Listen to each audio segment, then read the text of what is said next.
Pivot transformation, that is our next topic, and it is a very crucial topic for simplex algorithm. ഈ simplex algorithm എന്ന് നിങ്ങൾ chapter 1 അവസാനം മുതൽ കേട്ടുകൊണ്ടിരിക്കുകയാണ്. നമ്മൾ chapter 2 simplex algorithm എന്ന് പറഞ്ഞുള്ള ഹെഡിങ്ങിലാണ് സ്റ്റാർട്ട് ചെയ്തത്. പക്ഷേ ആ ആൽഗോരിതം എന്ന് പറഞ്ഞാൽ വേറെ ഒന്നല്ല, ഒരു സെറ്റ് ഓഫ് റൂൾസ് അല്ലെങ്കിൽ സെറ്റ് ഓഫ് സ്റ്റെപ്സ്. നമുക്കൊരു ഉത്തരം കിട്ടാനായിട്ട് കുറേ സ്റ്റെപ്സിൽ കൂടെ പോയാലാണ് നമുക്ക് ആ ഉത്തരം കിട്ടുക. എന്നാൽ ആ സ്റ്റെപ്പുകൾ ഇങ്ങനെ കളക്റ്റീവായിട്ട് എഴുതുന്നതിനാണ് നമ്മൾ ആൽഗോരിതം എന്ന് പറയുക. ഓക്കെ, സോ സിംപ്ലക്സ് ആൽഗോരിതത്തിലേക്ക് പോകുമ്പോൾ നമ്മൾ കുറേ കാര്യങ്ങൾ അറിഞ്ഞിരിക്കണം. അതിനുള്ള ബേസിക് ആയിട്ടുള്ള കാര്യങ്ങളാണ് നമ്മളിപ്പോൾ പഠിച്ചുകൊണ്ടിരിക്കുന്നത്. ആദ്യം കനോണിക്കൽ ഫോമിനെ കനോണിക്കൽ സ്ലാക്ക് ഫോമിലേക്ക് ആക്കി, പിന്നെ ടാബ്ലേറ്റ് ചെയ്തു, പിന്നെ അതിനെ നമ്മൾ എന്ത് ചെയ്തു, അതിന് നമ്മൾ സൊല്യൂഷൻ കാണാൻ ശ്രമിച്ചു. ഇനി ആ ടേബിളിൽ കൂടെ തന്നെ നമുക്ക് സൊല്യൂഷൻ കാണാൻ പറ്റുമെന്ന് നമ്മൾ പറഞ്ഞു. അപ്പോൾ അതെങ്ങനെയാണെന്നുള്ളതാണ് നമ്മൾ പറയുന്നത്. അപ്പോൾ പിവറ്റ് ട്രാൻസ്ഫോർമേഷൻ എന്ന് പറഞ്ഞാൽ ഇവിടെ നമുക്ക് ഇപ്പോൾ ഈ തന്നിരിക്കുന്ന ഈ ടേബിൾസ് എന്ന് പറഞ്ഞാൽ those are tables that we got here. Okay, we had 3 tables here in this problem. അല്ലേ, നമുക്കൊരു പ്രോബ്ലം ഉണ്ടായിരുന്നു. An example, profit maximization. First table was that particular problem itself converted to canonical slack maximization problem. Then we tried to eliminate x1 from the problem and we brought in tc. Our table. Then after that we tried to eliminate x2 from the table and we brought in tb. അപ്പോൾ ആ ഒരു table, അങ്ങനെ 3 ടേബിൾസാണ് ഇവിടെ തന്നിരിക്കുന്നത്. ആ same 3 ടേബിൾസാണ് ഇവിടെ എഴുതിയിരിക്കുന്നത്. And ഈ 3 ടേബിൾസ് കിട്ടാനായിട്ട് നമ്മൾ എന്താ ചെയ്തത്, ആ ഇക്വേഷനെ അങ്ങനെ തന്നെ എഴുതി. ആ ഇക്വേഷനെ നമ്മൾ മാറ്റി എഴുതി. x1നെ മാറ്റി ടി സിയിലേക്ക് എഴുതി, x2നെ മാറ്റി ടി ബിയിലേക്ക് എഴുതി. അങ്ങനെയൊക്കെ ചെയ്തിട്ടാണ് അതിൽ നിന്ന് നമുക്ക് ടേബിളുകൾ കിട്ടുക. അതല്ലാണ്ട് ഈ ടേബിളിൽ നിന്ന് തന്നെ ഫസ്റ്റ് ടേബിൾ ആയിട്ടുള്ള this one is the first table, ഇതിൽ നിന്ന് തന്നെ സെക്കൻഡ് ടേബിളിലേക്ക് പോകാനും സെക്കൻഡ് ടേബിളിൽ നിന്ന് തേർഡ് ടേബിളിലേക്ക് പോകാനും ഡയറക്റ്റ് ആയിട്ട് ഉള്ള ഒരു മാർഗമാണ് നമ്മൾ പഠിക്കാൻ പോകുന്നത്. So this is actually a very simple method. This is the method that we use in simplex algorithm. But first time when you see it, you will feel that it is a bit difficult. But it is not difficult. Okay, it's just row transformations that you are doing here. When you move on to simplex algorithm, it will become very, very easy for you. So before that, you will have to practice this. ഇത് കൂടുതലും practice ചെയ്തിട്ട് വേണം നമ്മൾ simplex ആൽഗോരിതത്തിലേക്ക് പോകാനായിട്ട്. Clear? The pivot transformation for minimum and maximum tables or tableaus എന്നാണ് ഇവിടെ പറയുന്നത്. May be it's slang in there language. ഇതൊരു ഞാൻ പറഞ്ഞൊരു അമേരിക്കൻ ടെക്സ്റ്റ് ആണ്. It's A foreign text. Okay, അപ്പോൾ ആ ഫോറിനർ യൂസ് ചെയ്യുന്ന ഒരു സ്ലാങ് ആയിരിക്കാം ടാബ്ലോ എന്ന് പറയുന്നത്. ടാബ്ലോ എന്ന് നിങ്ങൾ കേട്ടിട്ടുണ്ടാവും അല്ലേ? നമ്മൾ ഈ ക്രിസ്മസിനും ഒക്കെ നമ്മൾ ടാബ്ലോസ് കണ്ടിട്ടുണ്ട്. അല്ലെങ്കിൽ നമ്മൾ ഓണത്തിൻ്റെ അത്തച്ചമയം എന്ന് പറഞ്ഞിട്ട് തൃപ്പൂണിത്തുറയിലൊരു ഭയങ്കര ഫേമസ് ആയിട്ടുള്ളൊരു പ്രൊസഷൻ ഉണ്ട്. തൃപ്പൂണിത്തുറയിൽ നിന്നാണ് ഓണം തുടങ്ങുക എന്ന് പറയും. അപ്പം അവിടുത്തെ അത്തച്ചമയം എന്ന് പറഞ്ഞ പ്രൊസഷനിൽ നമ്മളിങ്ങനെ കുറേ ടാബ്ലോസ് കാണും. ടാബ്ലോസ് എന്ന് പറഞ്ഞാൽ പല പല സ്റ്റാച്ചു പോലെ പല ആൾക്കാർ ഉടുത്തൊരുങ്ങി നിൽക്കുന്ന എന്താ പറയുക, ഒരു പെർഫോമൻസിനെയാണ് നമ്മൾ ടാബ്ലോ എന്ന് പറയാം. ഓക്കെ, അപ്പോൾ ടാബ്ലോസ് എന്ന് ഇവിടെ പറയുന്നതാണ്. നമ്മൾ അങ്ങനത്തെ ഒരു കാര്യത്തിനാണ് ടാബ്ലോ എന്ന് പറയുന്നത്. പക്ഷേ ടാബ്ലോനെ നമുക്കൊരു സെറ്റ് ഓഫ് ടേബിൾസ് എന്നും നമുക്ക് പറയാൻ പറ്റും. Set of tables or tables, transformation of tables എന്നൊക്കെ നമുക്ക് പറയാം. Okay, so that is what we are going to study here. That is we are going to convert the first table to the second table to the third table by using the table alone, and we are not going to write down the equations and convert it and all. Okay, directly from the table ആണ് നമ്മൾ പഠിക്കാൻ പോകുന്നത്. Okay, so the first step, so this is also an algorithm that is given to you. This is an algorithm that is given to you to convert one table to another. Okay, അപ്പോൾ അതിൽ first step is to choose a non-zero pivot entry P inside the tableau, but not in the objective function row or column or the -1 column or row. Okay, convention, pivot entries are noted by a subscripted asterisk. Okay, ഇവിടെ എന്താ പറയുന്നത്, നമ്മളൊരു pivot എൻട്രീനെ choose ചെയ്യും. ഈ pivot entry എന്ന് പറഞ്ഞാൽ നമ്മൾ പിന്നീട് പഠിക്കുകയുള്ളൂ കേട്ടോ, പിവറ്റ് എൻട്രി എന്ന് പറഞ്ഞാൽ എന്താണെന്നുള്ളത്. അപ്പോൾ അങ്ങനെ ഒരു പിവറ്റ് എൻട്രി ചൂസ് ചെയ്യാനായിട്ടുള്ള ചില റൂൾസും ഉണ്ട്. അത് നമ്മൾ പിന്നീട് പഠിക്കുകയുള്ളൂ. അപ്പോൾ ഇവിടെ നമുക്ക് ഒരു പിവറ്റ് എൻട്രി ചൂസ് ചെയ്യുന്ന കാര്യം പറയുന്നില്ല, പക്ഷെ ചൂസ് ചെയ്തതിന് ശേഷം നമ്മൾ എന്താണ് ചെയ്യണേ എന്ന് മാത്രമാണ് ഇവിടെ പറയുന്നത്. Okay, So suppose that we have got a P. നമുക്ക് നേരത്തെ ചൂസ് ചെയ്ത് വെച്ചൊരു P ഉണ്ട്. എങ്ങനെയാണ് ചൂസ് ചെയ്യുന്നുള്ളത് ഇപ്പോൾ തൽക്കാലത്തേക്ക് മറക്കുക, നമ്മൾ കുറച്ച് കഴിയുമ്പോൾ പഠിക്കും.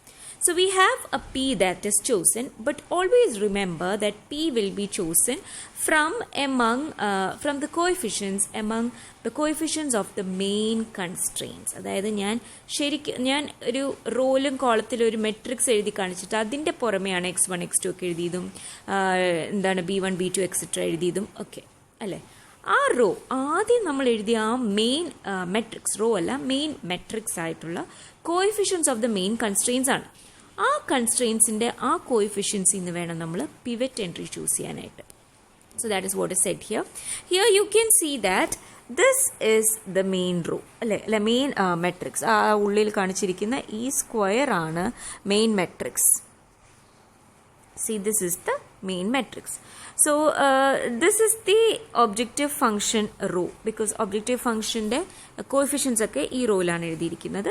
And this is the -1 row. അപ്പോൾ നമുക്ക് ഇവിടെ പറഞ്ഞിരിക്കുന്നത് എന്താ, the pivot element should be chosen from what, this row or column, these rows or column. It should not be chosen from the objective function row or row, and it should not be chosen from the -1 row. Clear?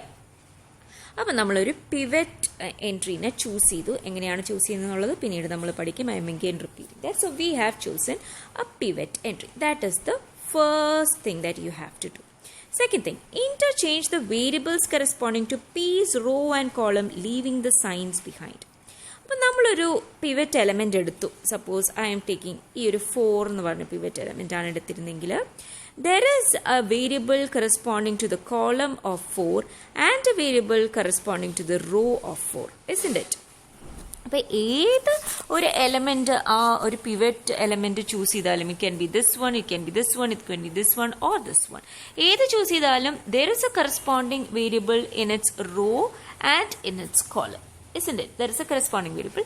So the next step is to just interchange the variables of the row and column, keeping the signs like that itself. So suppose that here I am choosing the pivot element as 5. Okay, 5 ആയിട്ടാണ് ഞാൻ pivot element choose ചെയ്യുന്നത്. Always remember that this 5 should be subscripted by an asterisk, ഒരു star എന്ന് നമ്മൾ colloquial ആയിട്ട് പറയും. അതായത് നമ്മൾ ഏതാണോ പിവറ്റ് എലമെന്റ് ആയിട്ട് ചൂസ് ചെയ്യുന്നത് അതാണ് നമ്മൾ ചൂസ് ചെയ്തതെന്ന് എനിക്ക് മനസ്സിലാവാനായിട്ട്, ഇപ്പം നിങ്ങൾ ഏതാണ് ചൂസ് ചെയ്തതെന്ന് എനിക്ക് മനസ്സിലാവാനായിട്ടാണ് നമ്മൾ ആ സ്റ്റാർ കൊടുക്കുന്നത്, അല്ലെങ്കിൽ എക്സാമിനറിന് മനസ്സിലാവാനായിട്ടാണ് നമ്മൾ ആ സ്റ്റാർ കൊടുക്കുന്നത്. So I have chosen this 5 as the pivot element. So I put a star or an asterisk in the top of 5 so that I can understand that it is the pivot element that I have chosen. Okay, അപ്പോൾ 5 choose ചെയ്ത് കഴിഞ്ഞാൽ see, this is 5 choose ചെയ്ത് കഴിഞ്ഞാൽ the corresponding column variable is x2 and the corresponding row variable is t2. So what you can do is that you can interchange. What you have to do is that you have to interchange these two variables, that is x2 and t2, but you have to keep the negative sign like that itself. So what happened here, I take this t2 to the side and x2 to the side, but I keep that negative sign like that itself. അപ്പോൾ എന്ത് സംഭവിച്ചു, ഈ മോളിൽ t2 വന്നു, സൈഡിൽ x2 വന്നു, ആ മൈനസും കൂടെ തന്നെയുണ്ട്. So it will be minus x2 on the row of the pivot element. That is the second step that you have to do. The third step is to replace p by 1 by p. അപ്പോൾ ഞാനിവിടെ choose ചെയ്തിരിക്കുന്ന p, അതായത് pivot എലമെന്റിനെ ഞാൻ 1/5 ആയിട്ട് replace ചെയ്യാം. C 1/5 ആയിട്ട് ഞാനിവിടെ replace ചെയ്തു. And you have to, the fourth step is to replace every entry q in the same row as p by q by p. p ഉള്ള റോയിലെ ബാക്കി എല്ലാ എൻട്രീസിനെയും ഞാൻ q എന്ന പേര് വിളിച്ചാൽ ആ ബാക്കി എല്ലാ ക്യൂകളെയും ഞാൻ എന്ത് വെച്ച് റീപ്ലേസ് ചെയ്യണം, q by p വെച്ച് റീപ്ലേസ് ചെയ്യണം. അപ്പം ഞാനിവിടെ എടുത്തത് എൻ്റെ പിവറ്റ് എലമെന്റ് എന്തായിരുന്നു, 5 ആയിരുന്നു പിവറ്റ് എലമെന്റ്. അപ്പോൾ 5ന് ഞാൻ 1/5 വെച്ച് റീപ്ലേസ് ചെയ്തു. പിന്നെ ബാക്കിയുള്ള ക്യൂ എന്ന് പറഞ്ഞ എലമെന്റ്സ് ഏതൊക്കെയാണ്, ഈ പി അല്ലാത്ത ബാക്കി ഉള്ള ആ റോയിലുള്ള എലമെന്റ്സ് ആണ് 4ഉം 6ഉം. 4നെയും 6നെയും എന്ത് വെച്ച് റീപ്ലേസ് ചെയ്യണം, 1/4/p q/p വെച്ച് റീപ്ലേസ് ചെയ്യണം. അപ്പോൾ 4/5 ആൻഡ് 6/5 വെച്ച് റീപ്ലേസ് ചെയ്യണം. അതായത് ശരിക്കും നമ്മൾ എന്താ ചെയ്തത്, നമ്മുടെ കയ്യിലൊരു പിവറ്റ് എലമെന്റ് കിട്ടി. ആ പിവറ്റ് എലമെൻറ്റ് വെച്ചിട്ട് നമ്മൾ ഈ ഹോൾ റോയിനെ ഡിവൈഡ് ചെയ്യുവാണ് ചെയ്തത്. മനസ്സിലായോ? So that is why we have got whole റോയിനെ ഡിവൈഡ് ചെയ്യുകയല്ല ചെയ്തത്. ഹോൾ റോയിനെ ഡിവൈഡ് ചെയ്യുമ്പോൾ 5/5 എന്ന് പറയുന്നത് 1 ആയി പോകും. Okay, sorry. അപ്പോൾ 5നെ നമ്മൾ റെസിപ്രോക്കൽ എടുത്തു. അതേപോലെ 4നെ നമ്മൾ 1/5 വെച്ചിട്ട് മൾട്ടിപ്ലൈ ചെയ്തു. 6നെയും 1/5 വെച്ചിട്ട് മൾട്ടിപ്ലൈ ചെയ്തു. Clear? So that is the 4th step. The 5th step, replace every entry R in the same column as P by minus R by P. അപ്പം നമ്മൾ റോയിലെ എൻട്രീസിനെ എന്ത് ചെയ്തു? 1/P വെച്ചിട്ട് എന്ത് ചെയ്തു? മൾട്ടിപ്ലൈ ചെയ്തു. ഇനി കോളത്തിലെ എലമെൻസിനെ -1/P വെച്ചിട്ട് വേണം മൾട്ടിപ്ലൈ ചെയ്യാനായിട്ട്. അതായത് ആ പിവറ്റ് റോ എന്ന് പറഞ്ഞാൽ ഇതാണ് പിവറ്റ് എലമെൻ്റ് ഉള്ള ആ റോ, ആൻഡ് പിവറ്റ് കോളം എന്ന് പറഞ്ഞാൽ ഇതാണ് പിവറ്റ് എലമെൻ്റ് ഉള്ള ആ കോളം. പിവറ്റ് കോളത്തിലെ ബാക്കി എല്ലാ എലമെൻസിനെയും you divided by P or divided by 5. So that is what you have here. What happened? You divided or you P ne ningal 1/P ആയിട്ട് എഴുതി. That is what you have here, 1/5. Then ബാക്കി ആ P ഉള്ള റോസിലുള്ള ബാക്കി എലമെൻസിനൊക്കെ 1/P വെച്ച് multiply ചെയ്തു or divided by P. അപ്പോൾ 4ഉം 6ഉം ആയിരുന്നു ബാക്കി എലമെൻറ്റ്സ്, അതിനെ 4/5ഉം 6/5ഉം ആക്കി. ഇനി ഈ പിവറ്റ് എലമെൻ്റ് ഉള്ള കോളത്തിലെ ബാക്കി എലമെൻറ്റ്സിനെ -1/P വെച്ച് മൾട്ടിപ്ലൈ ചെയ്തു, അല്ലെങ്കിൽ -P വെച്ച് ഡിവൈഡ് ചെയ്തു എന്ന് പറയാം. സോ 2 and 8 were the ബാക്കി രണ്ട് elements in the column of the pivot element. You multiplied it by -1/P. So you have -2/5 and -8/5. Clear? That is the 5th step. അപ്പോൾ ഈ 5 സ്റ്റെപ്പുകൾ ഈസിയാണ്. The last step is a bit confusing. അതാണ് നമ്മൾ കാണാൻ പോകുന്നത്. Last step 6 is every entry S not in the same row and not in the same column as P determines a unique entry Q in the same row as P and in the same column as S, and a unique entry R in the same column as P and in the same row as S. Okay, അതായത് നമുക്ക് ഇപ്പം നമ്മുടെ കയ്യിൽ pivot element ഉണ്ടായിരുന്നു. Pivot element എന്ന് പറഞ്ഞാൽ 5 ആയിരുന്നു pivot element അല്ലേ? അപ്പം this 5 was our pivot element. Pivot എലമെൻറ്റിൻ്റെ റോ ഇതാണ് row, and this is the column. So we have at least 1 element which is not in the row of the pivot element and not in the column of the pivot element. So in this case it is this S, it is this 1. അപ്പോൾ അതിനെയാണ് നമ്മൾ S എന്ന് വിളിക്കുന്നത്. Okay, so S is that element which is not in the same row as the pivot element and which is not in the same column as the pivot element. അപ്പോൾ pivot എലമെൻറ്റിൻ്റെ റോയിലോ കോളത്തിലോ അല്ലാത്ത ഒരു എലമെൻറ്റെങ്കിലും കിട്ടും. ആ എലമെൻറ്റിനെ നമ്മൾ S എന്ന് വിളിക്കും. വേറെ കുറേ എലമെൻറ്റ്സ് ഉണ്ടെങ്കിൽ അതിനെ നമ്മൾ S1 S2 എന്ന് വിളിച്ചിട്ട് ഇത് തന്നെ നമ്മൾ അവിടെ ചെയ്യും. ഓക്കെ, അപ്പോൾ S കിട്ടി. And not in the same column as P determines. So every ഇങ്ങനത്തെ ഒരു S എന്ത് ചെയ്യുന്നു? It determines a unique entry Q in the same row as P and in the same column as S and a unique entry R in the same column as P and in the same row as S. അപ്പോൾ ഈ S Pൻ്റെ റോയിലുള്ള എസിൻ്റെ കോളത്തിലുള്ള ഒരു എലമെൻറ്റിനെ determine ചെയ്യും, അതാണ് Q. അതേപോലെ ഈ S Pൻ്റെ കോളത്തിലുള്ള എസിൻ്റെ റോയിലുള്ള ഒരു എലമെൻറ്റിനെ ഡിറ്റർമിൻ ചെയ്യും, അതാണ് R. അതായത് ഇവിടെ വേറെ ഒന്നുമല്ല പറയുന്നത്, ഇവിടെ Pൻ്റെ റോയിലോ കോളത്തിലോ അല്ലാത്ത ഒരു എലമെൻറ്റിന് നമ്മൾ S എന്ന പേര് വിളിച്ചു. ഓക്കെ, ആ എസിൻ്റെ റോയിലും Pൻ്റെ കോളത്തിലുമായിട്ടുള്ള എലമെൻ്റാണ് R. അതേപോലെ എസിൻ്റെ കോളത്തിലും Pൻ്റെ റോയിലുമായിട്ടുള്ള എലമെൻ്റാണ് Q. ക്ലിയർ ആയോ? അപ്പോൾ അത്രയും കാര്യം പഠിച്ചു വയ്ക്കുക. എന്നിട്ട് now what is said there? Replace this S by PS minus QR divided by P. അപ്പം നമ്മൾ ഈ എസിനെ എന്ത് ചെയ്യുന്നു? ഈ എസിനെ നമ്മൾ റീപ്ലേസ് ചെയ്യാൻ പോവാണ് വിത്ത് PS minus QR by P. Okay, ഈ എസിനെ നമ്മൾ PS minus QR by P വെച്ചിട്ട് എന്താ റീപ്ലേസ് ചെയ്യും. അപ്പോൾ PS എന്ന് പറഞ്ഞാൽ എന്താ 5 into 1 minus QR is 2 into 4 that is 8 so minus 3 so 5 minus 8 is minus 3 divided by P that is divided by 5 so S is replaced by minus 3 by 5 ബാക്കി replacement ഒക്കെ നമ്മൾ ഓൾറെഡി കണ്ടുകഴിഞ്ഞു. So this is what you get after you eliminate what x2 from that particular canonical form. അപ്പോൾ ഇതാണ് നമ്മൾ നേരത്തെ ചെയ്തത്. നമ്മൾ നേരത്തെ ഒരു പ്രോബ്ലത്തിൽ x1 എലിമിനേറ്റ് ചെയ്തിട്ട് TC വെച്ച് സബ്സ്റ്റിറ്റ്യൂട്ട് ചെയ്തു. അപ്പോൾ ഇത് തന്നെയാണ് നമ്മൾ അവിടെയും ചെയ്തിരിക്കുന്നത്. അപ്പോൾ അതെങ്ങനെയാണെന്നുള്ളത് നമുക്ക് ഈ ഒരു പെർട്ടിക്കുലർ മെത്തേഡ് വെച്ചിട്ട് നമുക്കൊന്ന് അനലൈസ് ചെയ്യാം. Whether V are getting the same thing എന്നുള്ളത് അനലൈസ് ചെയ്യാം.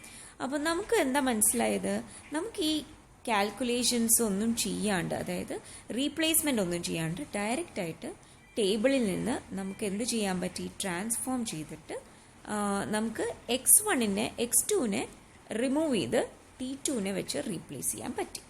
ക്ലിയർ ആയോ?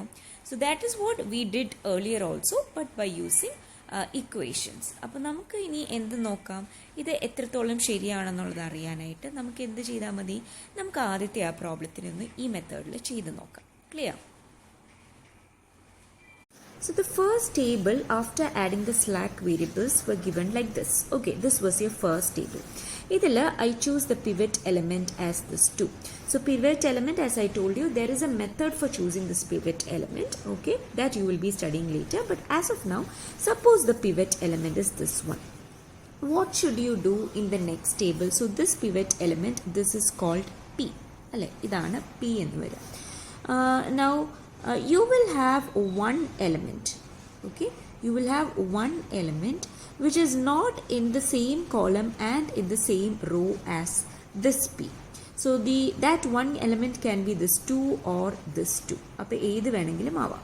അപ്പോൾ സപ്പോസ് ഞാൻ ആദ്യം ഇതിനെയാണ് ഞാൻ S ആയിട്ട് എടുക്കുന്നതെങ്കിൽ, okay, what we told earlier was that in the same row as S and the same column as P is called what? It is called R. Okay, and in the same row as P but in the same column as S it is called Q. Okay, ഇനി നമ്മൾ നമ്മുടെ എന്താ transformations ചെയ്യാൻ പോവാം. So first what you do is that you do this row, ഈ റോയിലാണ് വ്യത്യാസങ്ങൾ വരുത്തുക.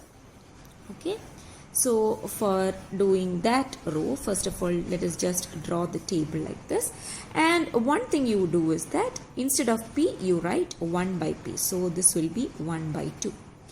Instead of Q you write Q by P, which is again equal to 1 by 2, and this last one will be also divided by P, so this will be 25 by 2. Clear? ഇനി നമ്മൾ എന്താ ചെയ്തത്, അപ്പോൾ അങ്ങനത്തെ കാര്യങ്ങൾ ചെയ്തു. പിന്നെ ആ റോ, ആ കോളത്തിലുള്ള ഈ ഒരു പെർട്ടിക്കുലർ കോളത്തിലുള്ള, അതായത് P ഉള്ള കോളത്തിലുള്ള എലമെൻസിന് എന്ത് ചെയ്തു, -1 by P വെച്ചിട്ട് മൾട്ടിപ്ലൈ ചെയ്തു. So P is equal to 2, -1 by P വെച്ച് മൾട്ടിപ്ലൈ ചെയ്യുമ്പോൾ വാട്ട് വിൽ ഹാപ്പൻ, -1 by 2 വരും, and 2 by -2 or -2 by 2 is -1. Okay, ഇനി ഈ എസിനെ എന്ത് ചെയ്തു, P into Q അല്ല, എന്തായിരുന്നു, so S will be replaced by P into S minus Q into R divided by P. Okay, so P into S, it is 2 into 2 4, minus Q into R is 1, so 4 minus 1 is 3 divided by 2, so 3 by 2. So S will be replaced by 3 by 2. Okay, ഇനി നോക്കുക അടുത്ത S ഏതാ, നമ്മളോട് പറഞ്ഞിട്ടുണ്ട് Pൻ്റെ ആ same റോയിലും ആ same കോളത്തിലും അല്ലാത്ത എലമെൻസിനെയൊക്കെ നമ്മൾ എസ് എന്ന് വിളിക്കുക. അപ്പോൾ ആദ്യം ഞാൻ ഇതിനെ എസ് എന്ന് വിളിച്ചു, അതിന് വേണ്ട മാറ്റങ്ങളൊക്കെ വരുത്തി. അപ്പോൾ ആ എസ് നമ്മൾ കളയുക, ആ എസ്സും ആറും ഒക്കെ നമ്മൾ കളയുക. ഓക്കെ, ഇനി അടുത്ത എസ് നമ്മൾ ഇതായിട്ട് എടുക്കുക. Okay, I took that as S. Now again എസിൻ്റെ സെയിം റോയിലും Pൻ്റെ കോളത്തിലുള്ളതിനെ again we are calling as R, and Pൻ്റെ സെയിം റോയിലും എസിൻ്റെ കോളത്തിലുള്ളതിനെ we are calling as Q. Okay, അപ്പോൾ ഇനി എസിന് മാത്രമേ മാറ്റം വരുത്താനുള്ളൂ. Pൻ്റെ ആ സെയിം റോളുള്ളതിനും Pൻ്റെ സെയിം കോളത്തിനുള്ളതിനൊക്കെ നമ്മൾ മാറ്റങ്ങൾ വരുത്തി. അപ്പോൾ ഈ എസിന് മാത്രമേ വരുത്തേണ്ടതുള്ളൂ. So we are replacing this S again by P into S minus Q into R. അപ്പോൾ പി ഇൻറ്റു എസ് ഇവിടെ മാറി. അപ്പോൾ പി ഇൻറ്റു എസ് എന്ന് പറഞ്ഞാൽ 20 into 2 which is 40 minus Q into R എന്ന് പറഞ്ഞാൽ 25. So 40 minus 25 is 15 divided by 2. So we have 15/2 here. Clear? ഇനി അടുത്ത എസ് ഏതാ? അപ്പോൾ ഈ എസിൻ്റെ കാര്യം കഴിഞ്ഞു. സോ അതിനി വേണ്ട. സോ അത് മായ്ച്ചു കളയാം. So the best thing you can do is that write it with a pencil so that it will be easier for you to rub it off. അടുത്ത എസ് ഇതാണ്. പീൻ്റെ അതേ റോയിലും പീൻ്റെ അതേ കോളത്തിലും അല്ലാത്ത വേറെ എലമെൻസിന്, ബാക്കി എല്ലാ എലമെൻസിനും നമ്മൾ എസ് എന്ന് വിളിച്ചു. അപ്പോൾ അടുത്ത എസ് ഇതാണ്. ഇനി എസിൻ്റെ അതേ റോയിലും പീൻ്റെ അതേ കോളത്തിലും ഉള്ളതിനെ നമ്മൾ എന്തെന്ന് വിളിച്ചു? ആർ എന്ന് വിളിച്ചു. പീൻ്റെ അതേ റോയിലും എസിൻ്റെ അതേ കോളത്തിലും ഉള്ളതിനെ നമ്മൾ എന്തെന്ന് വിളിച്ചു? ക്യൂ എന്ന് വിളിച്ചു. ഇനി ഈ എസിനെ നമ്മൾ എങ്ങനെ റീപ്ലേസ് ചെയ്യും? P S minus Q R by P. അപ്പോൾ ഇവിടെ മാറ്റങ്ങൾ വന്നിട്ടുണ്ട്, ആറൊക്കെ മാറിയിട്ടുണ്ട് അല്ലേ? So P into S is 2 into 2 4 minus Q into R is 2. So 4 minus 2 is 2 divided by P which is 2. So 2/2 is 1. അപ്പോൾ അവിടെ 1 വന്നു. ഇനി നമ്മുടെ അടുത്ത എസ് ഏതാ? നമ്മുടെ അടുത്ത എസ് ഇതാണ്. കാരണം ആ ഒരു വാല്യൂവും ആ ഒരു പെർട്ടിക്കുലർ എലമെൻറ്റും പീൻ്റെ റോയിലും അല്ല പീൻ്റെ കോളത്തിലും അല്ല. അപ്പോൾ when this is equal to s in the same row of s and in the same column of p, it will be r. This value will be r. In the same row of p and in the same column of s എന്ന് പറയുമ്പോൾ ഇതല്ല Q ആയിട്ട് വരുന്നത്, പകരം ഇതാണ് Q ആയിട്ട് വരിക അല്ലേ? So again we are replacing this by ps minus qr by p. So p into s is 60 minus r into q. Q into r is 50. So 60 minus 50 is 10 divided by 2 which is equal to 5. Okay. ഇനി again പീൻ്റെ same കോളത്തിലും same റോയിലും അല്ലാത്ത, അപ്പോൾ വേറൊരു കാര്യം കൂടെ ഉണ്ട്. പീൻ്റെ same റോയിലായിട്ടുള്ള ഇതിനെ നമ്മൾ മാറ്റണമായിരുന്നു അല്ലേ? സോ കോളത്തിലായിട്ടുള്ള, അപ്പോൾ പീൻ്റെ സെയിം കോളത്തിലായിട്ടുള്ള ഇതിനെ മൈനസ് എന്ത് വേണം ചെയ്യാനായിട്ട്? -1/p വെച്ച് മൾട്ടിപ്ലൈ ചെയ്യാം. So 200 divided by -2 or -1/2 into 200 because p is 2 here. നമുക്കിവിടെ -100 കിട്ടും. ഇനി പീൻ്റെ സെയിം റോയിലും അല്ല പീൻ്റെ സെയിം കോളത്തിലും അല്ലാത്ത ഈ 150 ആണ് നമ്മുടെ അടുത്ത എസ് ആയിട്ട് വരും. അപ്പോൾ ഇത് എസ് ആവുമ്പോൾ എസിൻ്റെ സെയിം റോയിലും പീൻ്റെ സെയിം കോളത്തിലും ആയതിനെ നമ്മൾ എന്തെന്ന് വിളിക്കും? ആർ എന്ന് വിളിക്കും. എസിൻ്റെ സെയിം കോളത്തിലും പീൻ്റെ സെയിം റോയിലും ആയിട്ടുള്ളതിനെ നമ്മൾ എന്ത് വിളിക്കും? ക്യൂ എന്ന് വിളിക്കും. Okay. Again we are replacing this with P S minus Q R by P. So P S minus Q R by P 2 into 150 300 minus 200 by 2. 300 minus 200 is 100/2 is 50. So we have 50 here. ഇനി ഇതാണ് നമ്മുടെ അടുത്ത S. അതാണ് നമ്മുടെ അടുത്ത S. So ഈ എസിൻ്റെ same റോയിലായിട്ടുള്ളതിന് നമ്മൾ എന്ത് വിളിച്ചു? ആർ എന്ന് വിളിച്ചു. എസിൻ്റെ സെയിം കോളും പീൻ്റെ റോയിലും ആയിട്ടുള്ളതിനെ നമ്മൾ എന്ത് വിളിച്ചു? ക്യൂ എന്ന് വിളിച്ചു. So replacing this by P S minus Q R by P, you have 0 minus 25 into 200 divided by 2. That is 25 into 100 which is 2500. അപ്പോൾ ഇതായിരുന്നോ നമ്മുടെ സെക്കൻഡ് ടേബിളിൽ നിന്ന് നോക്കൂ. So let us see whether it is the same table. So the first table was this one and you can see the second table is this one which is the same table that we have got now. അല്ലേ? അപ്പോൾ ഇങ്ങനെയാണ് നമുക്ക് എന്ത് വന്നത്? അപ്പോൾ -2500 ആയിരുന്നു അവിടെ. Yes, correct. അത് കാൽക്കുലേറ്റ് ചെയ്ത് കഴിയുമ്പോൾ നിങ്ങൾക്ക് മൈനസ് കിട്ടും. കറക്റ്റാണ്. സോ ഇങ്ങനെയാണ് നമുക്ക് ആ ടേബിള് ഡയറക്റ്റ് ആയിട്ട് കിട്ടുന്നത്. So I think this table, അടുത്ത ടേബിൾ നിങ്ങൾക്ക് സ്വന്തമായിട്ട് ചെയ്യാമെന്ന് ഞാൻ വിചാരിക്കുന്നു. അതായത് നമ്മളിവിടെ നമ്മൾ x1നെ മാത്രമേ റീപ്ലേസ് ചെയ്തിട്ടുള്ളൂ. ഇനി x2നെ റീപ്ലേസ് ചെയ്തിട്ടുള്ള ടേബിൾ നിങ്ങൾക്ക് സ്വന്തമായിട്ട് ചെയ്യാൻ പറ്റുമെന്ന് ഞാൻ വിചാരിക്കുന്നു. അപ്പോൾ അവിടെ എന്ത് ചെയ്യണം എന്ന് വെച്ചാൽ ഈ 1നെ നമ്മൾ പിവറ്റ് എലമെൻ്റ് ആയിട്ട് എടുക്കുക. So I will tell you later why we took that 1 as pivot element at all. But just you have to just remember that ഈ 1ലെ ഈ പെർട്ടിക്കുലർ 1നെ see this one, take this one as pivot element and do the same operations and just try it out so that if you get the correct answer you have understood the method. So this is the method and we are winding up for this hour. Thank you.